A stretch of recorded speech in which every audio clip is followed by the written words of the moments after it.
Okay. Thank you, everybody, for joining our webinar today.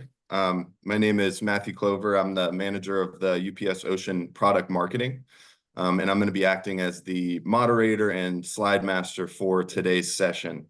So I wanted to start with just some brief speaker introductions.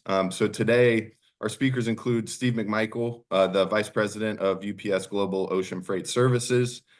Steve's been in his role since 2016, but he brings more than 30 years of experience in international logistics, management, and transportation services. Then also speaking today, we have Jesse Whitfield. Jesse's our Director of Ocean FCL Procurement and Trade Lane.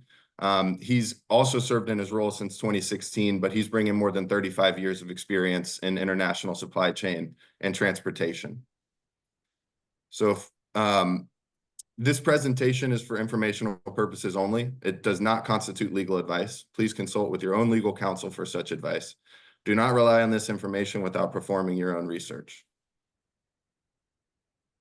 So our agenda today, what we're going to discuss in the webinar is going to be what are the drivers that got us to the current state of the ocean market? What is the current industry conditions and what are their impacts to rate levels? The outlook and expectations for the next coming months. How can you plan and strategize to maintain a functioning ocean supply chain? And then finally, we want to end with leaving a few minutes set aside for a Q&A. So without further ado, I'm going to pass it off to Steve McMichael and take it away, sir. Thank you, Matt, and thank you for joining us today. We hope you'll find today's session insightful, helpful. We appreciate our customers, prospective customers, and certainly our other partners, internal and external, that support our global freight forwarding supply chain here at UPS. Today, we'll certainly share our perspectives, give our views on what has really happened here in the first part of 2024 in this ocean shipping industry that we all love now, and certainly to give our outlook on the rest of the year. You know, we know your organizations need answers. You want answers. Your leadership, like ours, wants to know what we're doing, you know, and why and what are the real factors that are driving how rapidly this impacted rate levels coming fresh off contract season, certainly from a Trans-Pacific eastbound perspective. We know reliability is important and how ocean transportation has to be navigated to manage your supply chain. And then we'll talk about solutions, best practices, some alternatives on how you weather this latest storm in our industry and how do we help you do that. You know, as we started planning today, our ocean product and marketing teams got together and said, how do we make this most valuable for our customers? And the answer was pretty simple. We said, let's just talk to our customers. Let's take what we do every day and have a conversation with our customers. You know, Jesse and I are talking to customers every day with our sales account teams, working through this turbulence. So we'll do our best today, and hopefully this will be informative for you. You know, like I said, Jesse and I talk about this 24/7. So Jesse, we got to remember, we only have 45 minutes today. Jesse and I have never been short for words. Matt, you know your job's keep us on track. So keep us moving. And Jesse, appreciate you joining me today. Hope your day's off to a good start. Any news headlines from the ocean industry this morning so far? Well, Steve, news headlines, I'm a little reluctant to share any headlines as it pertains to the ocean market because of how quickly things can change due to another disruption or development. So I will say that as far as one headline or one comment is that rates are on the move again. And I think that is a comment, a loaded comment our attendees can appreciate. Yeah, no doubt. We'll definitely, we know rates is the number one question that we get every day. Probably most of you out there today want to know what we think is going to happen with these rates. So we'll definitely get into that. But where I want to go first is, why did this thing flip so quickly? And that's where we're going to start today. You know, while the pandemic drove a surge in chaos like we've never seen before, there are some key factors, key drivers in the current situation, and it's really not just one thing. You know, Jesse, you know, late last year, we were talking about the Panama Canal, became a Suez Canal conversation. That's really where this latest disruption kind of really started, right? Yeah, Steve, that's definitely one of the things that we have as one of our drivers here. The Red Sea situation seemed to be the catalyst of some of the current conditions, but let's not forget, as you mentioned, the Panama Canal low water situation that contributed with the volume in that region.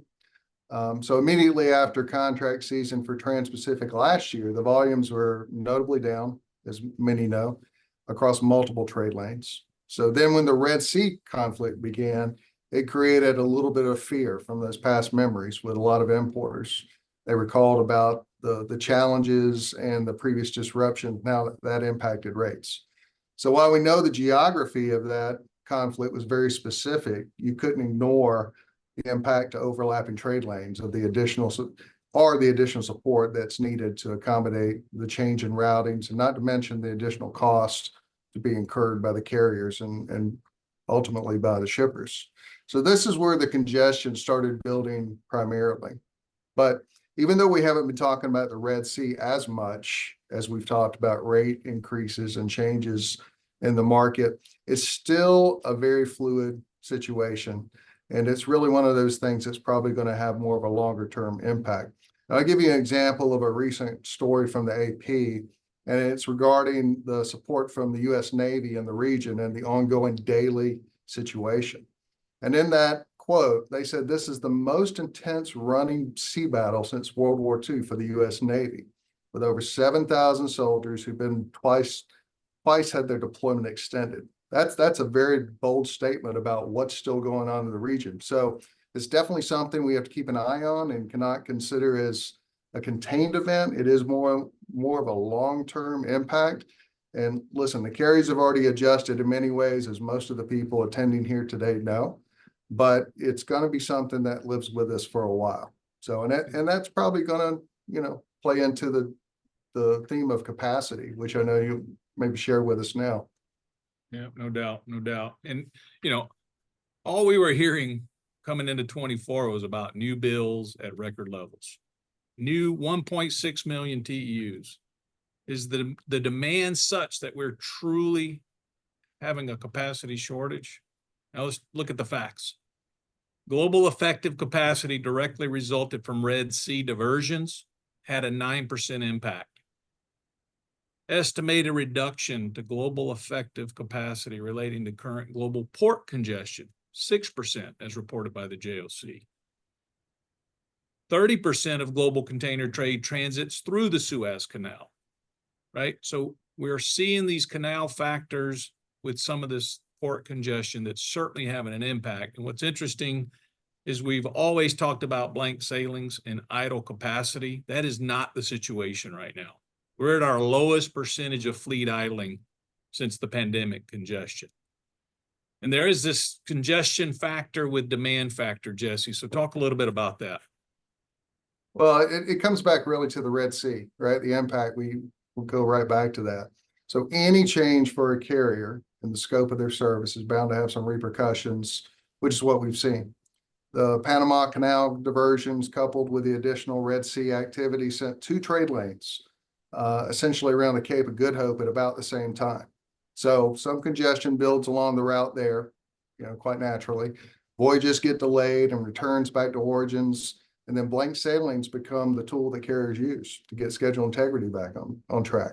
So service string delays, changes, volume increases all lead to congestion. We see the increasing volumes month to month currently on the U.S. West Coast, as well as delays in transshipment points in both Southeast Asia, which is around 4 weeks now, and the Med and Latin America, which I just heard this morning, some delays of up to 6 weeks.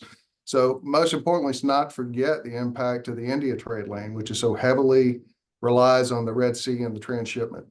And then we take into account some of the things we see just currently in the U.S. Charleston, probably the most recent example where there's some delays there. And then Baltimore, what we had there earlier, right? All those things add to the congestion snapshot. Yeah.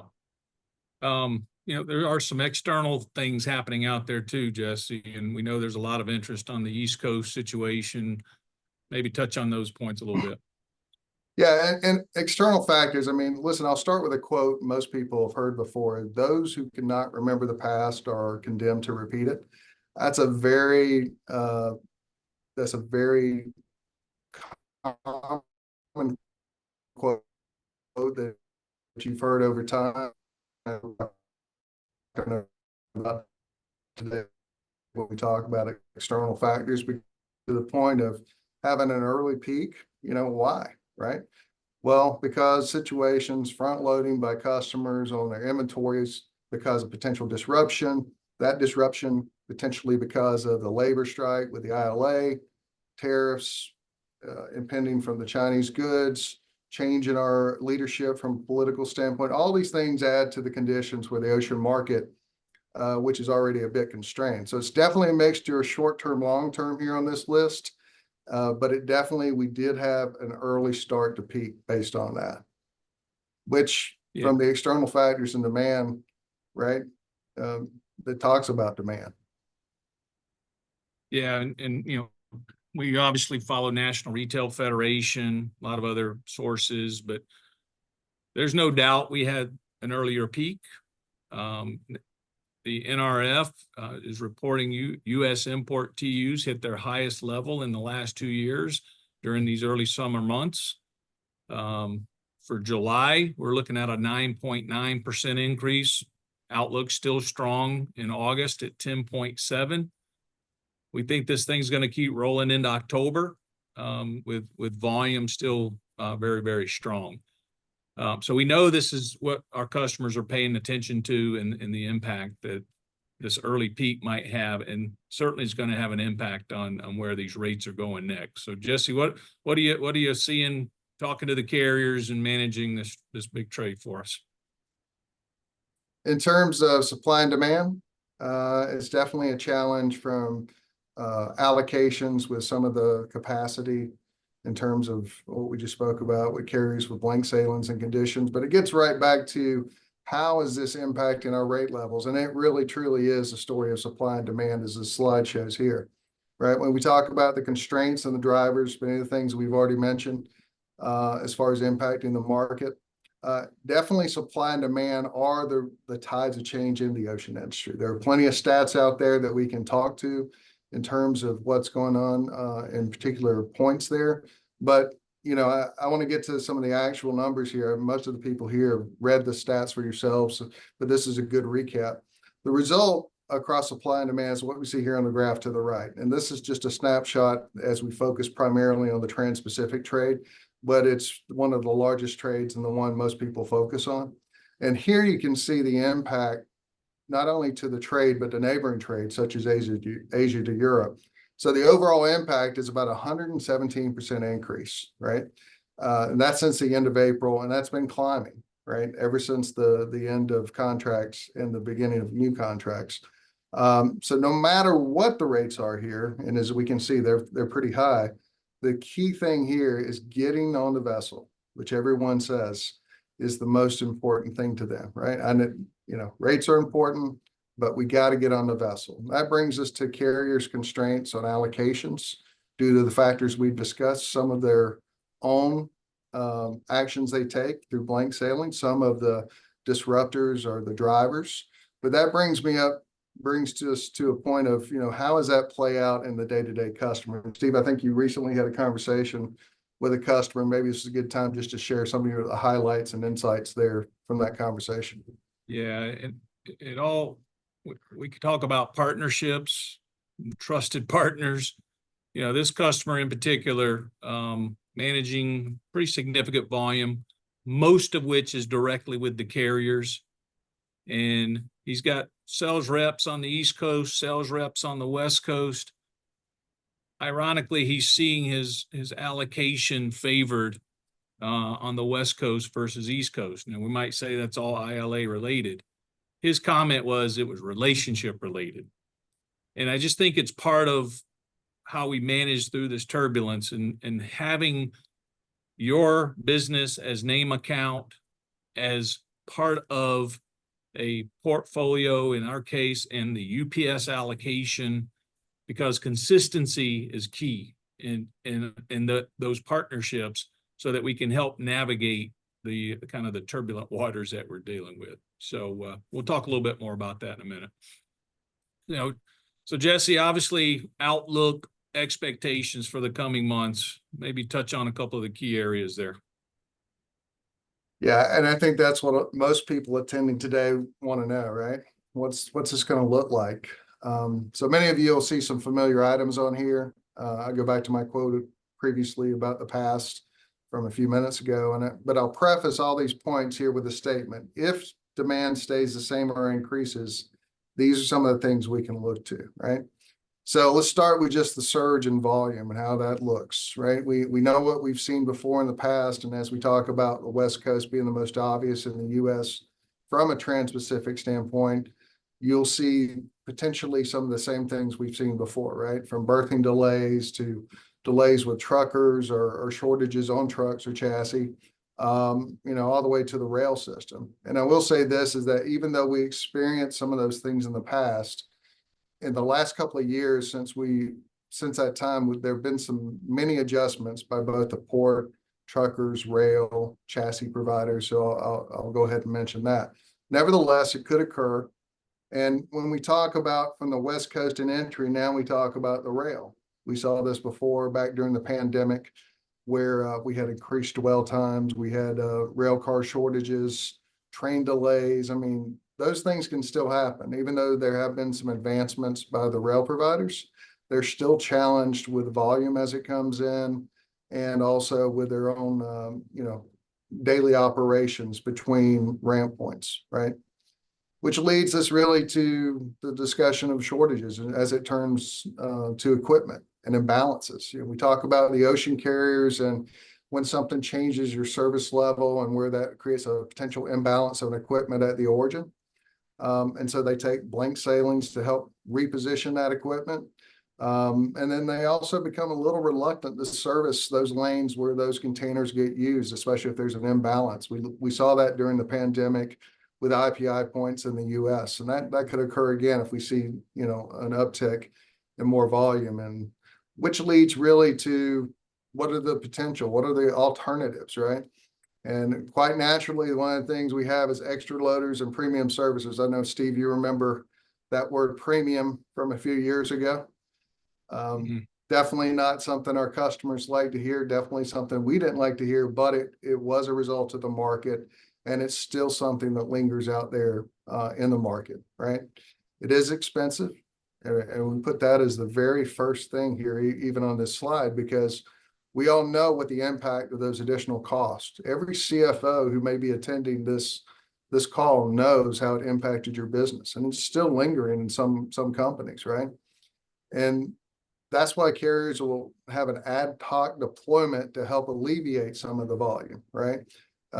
They'll increase the quantity of these and the impact, to the trade lanes will be noticeable. And we'll see some of that, and we're starting to see some of that right now. So as we just talked about demand and supply and what drove the rates up, that brings us back to the subject so many people probably want to talk about, and that are rates. Rate ceilings, as we have it listed here, how high can it go, right? It goes without mentioning, we mentioned the pandemic era, pandemic levels. Some of the rates we see now are back equivalent to what we saw in September of 2022. While they're not as high as they got during the pandemic, they are sizable enough to make an impact, especially to the bottom line for especially small, medium business, but large business as well. And, it's good, resulting in increases and reductions. And I say reductions here, none of you probably have seen reductions in the past few months as we started talking about this. But just today, we see demand slowing just a little bit, and I'll get to that in a second, and therefore some reductions that hit the market or will hit the market probably this week. Now, again, is that a long or a short-term item? The opinion here, and again, it is opinion from our side, is that is more of a short-term because there will be the carriers who adapt to that, right? Because at the end of the day, we're still in a peak situation. Are we at the peak of the peak? I mean, we started early.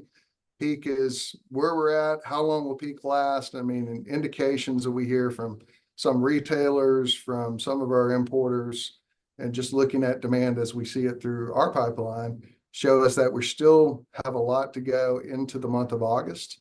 And maybe that peak of the peak is really going to be in August more than anything else. But that gets us closer to the second half of the year. And what will that look like, right? So when we talk about the second half of the year, we talk about two notable times. One of that is Golden Week, right? Where we get into another surge in volume traditionally from the Asia origins, but also towards the end of the year, which becomes the lead up to Chinese New Year. So when we talk about rate ceilings and we talk about rates, there's still a lot to be determined on where that's going to lead us. But for right now, the market is at the same levels that we've been experiencing. However, we will see a slight reduction this week. Again, short-term, long-term impacts. I believe this is more of a short-term impact right now because blank sailings will be utilized by carriers to help sustain rate levels.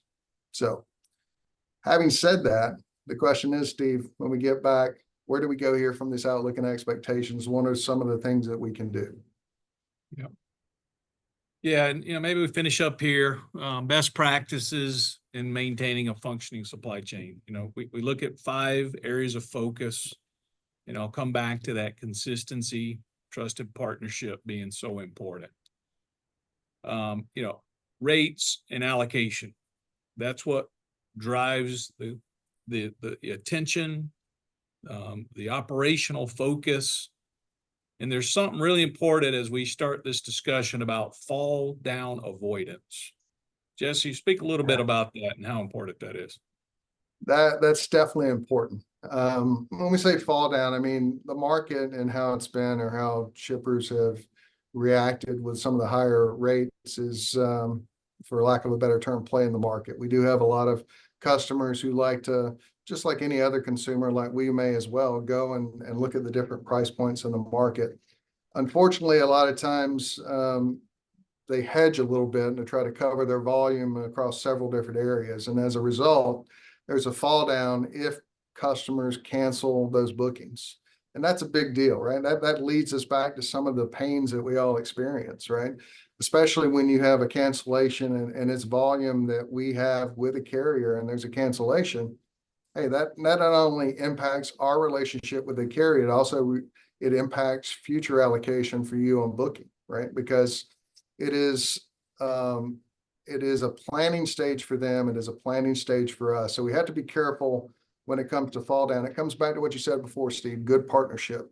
We've got to be able to trust each other. We've got to reach out there and make sure that we're utilizing the space that we have for our customers, and we use it to the best extent.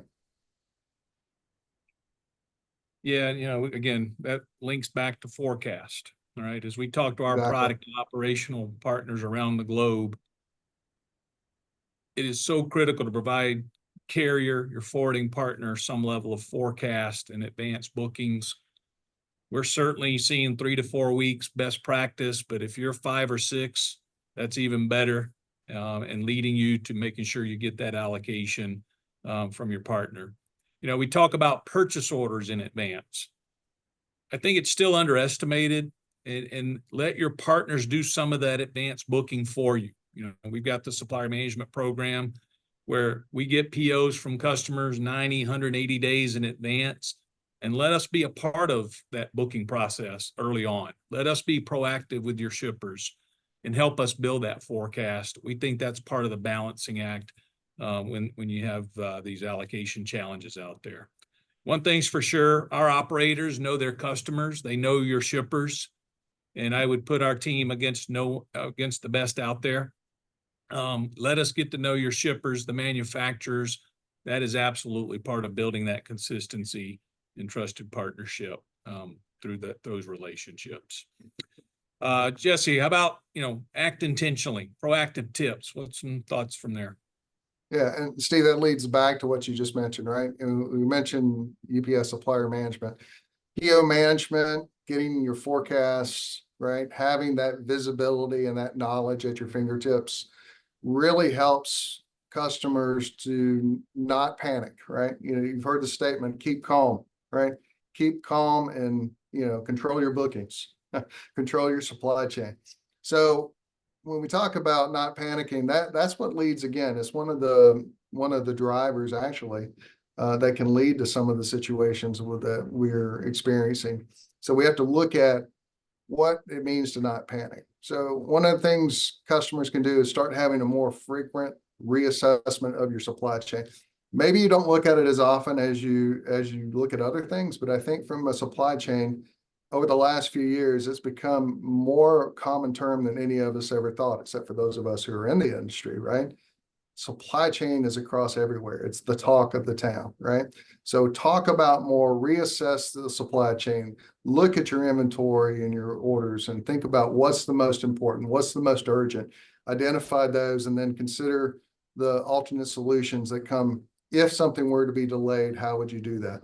Most importantly, from our side, if you're working with UPS, is to communicate regularly with your sales professional, because we're going to be sharing information like this not only on a webinar basis, but on weekly updates with our salespeople and with customers directly. As Steve mentions, we talk on a regular basis with customers like yourselves, and we're happy to make ourselves available and have those discussions. And it is without a doubt a time when a lot of us can panic. So, and we know that there's going to be another disruption and a challenge, but that's when we do a little bit more planning. So Steve, I mean, that comes to this next point, plan to pivot. And that's what do you mean by that, Josie? What do you mean by plan the pivot? Well, plan the pivot, because I think everybody on here has learned how to pivot. You may not have thought about it up until a few years ago, but you were forced to pivot. We were forced to pivot, right? So look at the additional resources that you have available to you to help in planning that pivot, right? For potential disruption, because we just always know it's going to happen. So think of the learnings from past challenges we've all experienced. And the new tools to help guide it, right? Visibility is a key point here, and it goes without saying that we've been engaged from the beginning. If we go back to pandemic and where UPS was engaged, not only with the U.S. government, but with private companies and what we did, and we learned a lot of things from that. We got involved in a lot more things. One of the things I'll mention here, which I'm a part of, is the FLOW program, the Freight Logistics Optimization Works, which is a part of the DOT, and that's a public and private endeavor with with the government and the private company endeavor to get more visibility at a high level. Where are the roadblocks? Where are the things? You can bring your data there and become a part of that team and get essentially a platform to look at and help you drive some decisions. Along with that, UPS Symphony, our own visibility within UPS, and it ties together what we do with our customers from all different facets of our offerings, right? Look at that, and also impacts from what's happened with the Shipping Reform Act, the FMC in terms of the data initiatives. A lot of things that have been done in terms of some of the reform were based on what we all experienced during the pandemic and some of these roadblocks. So it's not necessarily to get more in terms of regulation, but to get more visibility, more data integrity, more visibility to things like merge and detention, right? Those things are positive things, and lean into those avenues when they're open to try to get ahead of that and plan your pivot. And what does that pivot produce? I think it comes back, what can we provide? So Steve, why don't you drive us home there with our services here? Just to touch a little bit more on Symphony, obviously visibility, but there's data analytics that's the biggest part of our changing industry, and proactively managing through some things, looking at things across the supply chain. So certainly you want to be able to bring this end-to-end visibility right into the equation as you plan out your supply chain. And of course, right, there's the UPS portfolio. It's about diversification. The commodity of FCL will always be with us, but just having that flexibility in your POs and how you plan to potentially move preferred LCL. If you've never tried our preferred LCL, I encourage you to talk to your sales professional, take a percentage of that PO and put it through our PLCL network, second to none as it relates to how we move freight in our consolidation and through the North American Air Freight Network. There's China Rail as we look at the other trades from the preferred FCL. Sea Air, we got some really interesting things there as we look at some of our global trade lane portfolio. Transload, working around that whole congestion of the rail situation. We've got good operations with our US team to work on transload. And of course, if you really have to pivot to air freight, we've got our global network ready to support you. So it is about diversification, and it's about planning, and it comes back to having a consistent plan, certainly with that trusted partner. So those are our thoughts for the day. Hopefully that's meaningful for you. Matt, I'm sure there's a few questions out there. Anything on the take so far? Yeah, Steve. Definitely a lot of questions, and I know we've talked about rates a lot already in the webinar so far, but I think that's the number one question we've got in the Q&A. And so, if you could just reiterate, Steve, when do we see the rates starting to drop?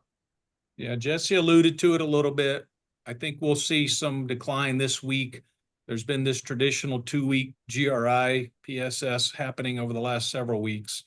But even the JOC has reported this morning, expect the rate decline in the coming weeks after carriers launch or reinstate 10 new services on the eastbound Trans-Pacific.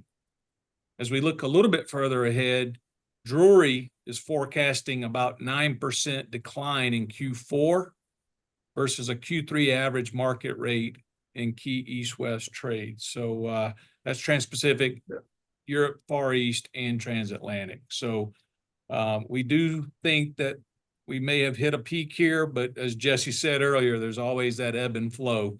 But short term, we'll probably see some rate reductions in the next couple of weeks.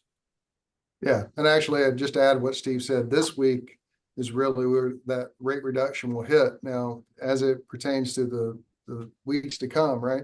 Thing we have to remember is that rate decreases are never as quick as rate increases.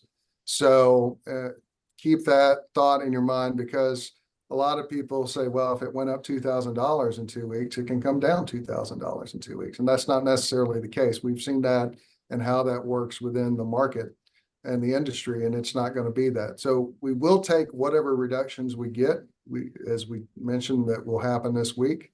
And then we'll watch cautiously as demand and what demand does. Remember earlier I said, and I prefaced, if demand stays where it's at, here's some things we can look to, right? We see a little bit of slowing in demand, and that's because that's where you see these reductions come into play. But that doesn't mean demand is going to continue to slow, right? All the things we've talked about as potential drivers or disruptions, as soon as something were to happen, if there were a vessel that gets attacked in the Red Sea and goes down, if there is the potential, and we talk about ILA, that actually sticks, then that's going to cause a ripple effect. So, and excuse me, that comes to what we're talking about from an ILA standpoint. And Matt, I'm not sure if you have any questions out there about that or not. Yeah, so that actually was a great segue, Jesse. This is kind of a two-part question. I guess the first part of the question is, what's our latest understanding of what's happening with the situation with the ILA and their negotiations? But then considering the risks that exist of the ILA, are the UPS trade lane teams proactively moving product to West Coast ports on behalf of our customers? Yeah, ILA, listen, part of the drivers of front loading is to avoid potential ILA disruptions, right? So customers who have traditionally used the East Coast, they've made plans. They already started and planned their pivot to the West Coast, which is why we see some of that increased volume building month over month in the West Coast scenario, right? What will happen with the ILA? I will tell you that the administration is very close to that, the same way that they were to the ILWU prior. Looking at that, will they step in to prevent anything, or will it play out? And I'll say this is that with the high rates in the market, the same way it was prior on the West Coast, workers will definitely push. I know their demands are probably for like a 40% increase in some of their pay. That's substantial. Was that something that's quickly managed through negotiations? I mean, it's still open there in terms of where that goes, but I think there's a strong push for some type of disruption by the union. But if there were to be some, will it be very short-lived, or will it be avoided altogether? But customers are already pivoting. there are some diversions taking place within supply chains. We're prepared with what we look at alternatives, like Steve just mentioned, from our portfolio, what we can do, including transshipment points that we have on the West Coast for customers. And, you know, we'll plan as much as we can plan within the capacity from the carriers that's available. And as, you know, more carriers or more extra loaders may come into the market, that creates even another dynamic in terms of operations.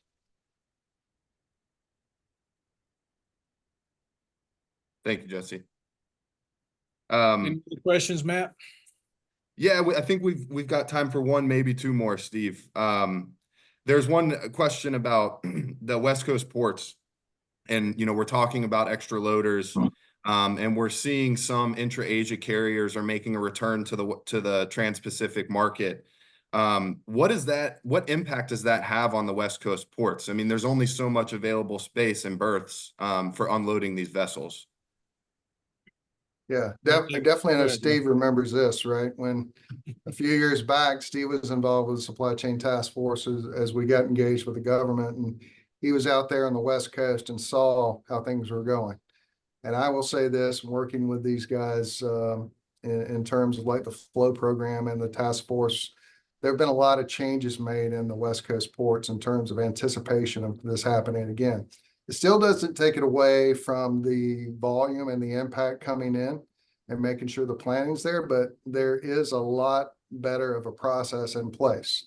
So having said that, yes, when extra loaders come in, some of the intra-Asia carriers bring more into the trade. That does create more of a challenge for our partners at the ports on the West Coast. But again, a lot of changes have been made since the pandemic. There are a lot more proactive steps, and the volume will be dealt with as quickly as it can be from the ports. I feel pretty certain about that, from my opinion. The question becomes those other things we talked about on the previous slide, the downstreams in terms of equipment and rail and truckers and chassis. And again, I'll say chassis, another one. Chassis providers have rebalanced, you know, their units within the country, and they are better prepared now than they were before. But there's always an open for one delay that can cause a ripple effect. But there are better preparations now at the ports than there were before, and we are prepared to deal with that through our other services and transshipments. Yeah, there's I'll never forget that extra loader that was idled out there for at least 45 days. And as Jesse stated, I think the carriers are anticipating some of that. But the reality is it's the primary carriers and their terminal operations working hand in hand. And we stay close to the port authorities for sure. Right now, a little bit of congestion in the Northwest. Things look pretty stable on the West Coast in LA, Long Beach. But this surge in volume has got everybody on the edge of their seats. And it's up to all of us to have an effective flow of our drayage partners. Empty return, dual transactions is a big deal out there. So it's everybody's part, not just the West Coast ports that contributed to the congestion, but the learnings from that have certainly been put into better practices right now. Steve and Jesse, I think we've got time for one more question, and this is relating to the Suez Canal in particular. Kind of a three-part question, but I think it all sort of flows together. And so is it just carriers causing this with smoke and mirrors, the avoidance of the Suez Canal? Is there potential for additional regulatory intervention? And then finally, do we have any expectation of when carriers might actually go back to the Suez? Oh, there's three parts. I'll take my 3 parts there, Steve. And then you can add your 3 parts here. So I think the first part, Matt, is this smoke and mirrors, right? By the carrier, it's definitely not smoke and mirrors, right? And go back to the fact that I cited earlier, just about the U.S. naval involvement in the situation there. Longest second running battle in U.S. naval history since World War II. That's serious. again, we don't hear the daily happenings from the Red Sea and what's going on, but it is definitely an active conflict. And conflicts in the Middle East typically aren't very short term. They're usually longer in term in trying to get some type of resolution. So it's not smoke and mirrors. You know, I wouldn't even use that term, but I understand why you would ask, right? Based on the past and how we've seen rate levels and things like that. But it definitely is a challenge for carriers and a challenge for increased cost. If you think about, you know, having yourself to circumvent a wreck on your way home and going around the city to, you know, take the long way, the additional time, the gas, all those other things, there is a cost involved. Secondly, the carriers haven't really left the area. They've still maintained services, even though around the Cape of Good Hope. So there's still services that are being managed there, and then, you know, watching very cautiously for any escalation of conflict, right? And those are two parts of that. I'm sorry, Matt, what was the third part there? The third question? The third part of the question was just, do we have any indication of when carriers might actually return to transiting the Suez Canal? And again, they're through the Suez itself. And one of the things we didn't mention today is the conflict that happened with Israel at the top end of the region. And even though it's a little bit of distance away, that still plays into the whole mid area. So I will say that they're only going to go back in through the Suez when it is safe for them to do so, as their insurers have really forced them to pull some of the larger vessels out of the way to go to some smaller vessels in the region and to watch it from a daily basis. It will only be when it's safe enough to do so, I can tell you that. Okay. Well, that is all we have time for today. So just a couple of closing comments from myself, and then Steve is going to close us out. We are going to have a feedback survey that's going to go out after we close this session. Please do take the time to help us improve in the future by responding to that survey. We really value the feedback, and we're always wanting to make these as beneficial to our customers as we possibly can. And then also, if there were any questions that we were not able to ask, or excuse me, that you might not have been able to ask, or that we maybe didn't have time to answer, can also utilize the feedback survey to ask those questions. Please do include your contact information if you do have a question, and we'll make every effort to respond as soon as we possibly can. Or as always, you can reach out and consult directly with your UPS sales professional. And then the final comment from me is just relating to the fact that this webinar, recording of this webinar, will be posted on the UPS SCS website. So for any of you who may have not been able to attend for the entire session, we will be posting that to our UPS SCS website to be viewed by tomorrow. So, Steve, closing comments? Yeah, thank you, Matt, and special thanks to you. We know you took a time out from a vacation to even be with us today. So good job. Appreciate that. And go see Mickey Mouse now. Jesse, always great to have you as my co-pilot, and you know, appreciate everything that you and the trade team are doing globally. And thank you again to our customers for attending today. Hopefully you got some helpful information out of it.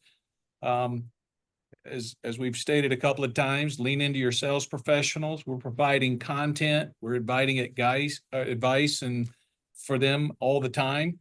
And they know how to bring us in as well. So our trade teams, our ops partners, other solutions partners that we have within UPS are here to support you and come up with some of these redesigning of your supply chain and work through some of these difficult times. So thanks again for joining us today, and we'll look forward to talking to you again soon. Have a great day. Thank you.